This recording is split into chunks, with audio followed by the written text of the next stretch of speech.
17 मार्चला घडलेल्या नागपूर हिंसाचार प्रकरणी एक मोठी अपडेट समोर आली आहे। हिंसाचार प्रकरणातला आरोपी हमीद इंजिनियरला जामिनावर सोडण्यात येणार आहे।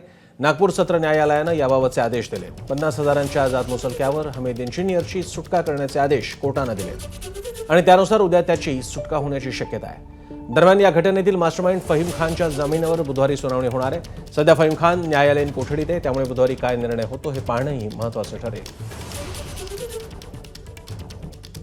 इंगोलेजी कुठल्या बेसिसवर तो जामीन मंजूर झालाय? कारण जेवढं मला आठवतं त्यांच्यावर देशद्रोहाचाही खटला जो आहे तो आरोप जो आहे तो पोलिसांनी लावला होता। आरोपी यांच्यावर देशद्रोहाचा गुन्हा ह्या FIR मध्ये नोंद केलेला असल्यामुळे सेशन कोर्टाने हे मत ऑब्झर्व केलेलं आहे की सुप्रीम कोर्टाचं जे अभय ओक साहेबांचं जजमेंट आहे तर त्या जजमेंटमध्ये प्रत्येक भारतीय नागरिकाला हा संविधानाने फ्रीडम ऑफ एक्सप्रेशन आणि स्पीच हा त्यात अभिप्रेत आहे।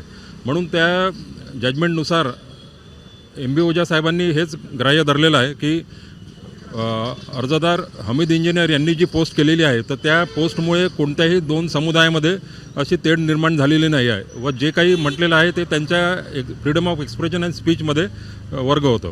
काय अटी शर्ती हमीद इंजिनियरवर लावण्यात आलेली आहे आणि काही बंधनं त्यांच्यावर राहणार आहे? 50,000 रुपये जातमुचलक्यावर सुटका झालेली आहे आणि त्यात पोलीस स्टेशनसोबत कॉपरेट करायचं आहे इन्व्हेस्टिगेशनमध्ये।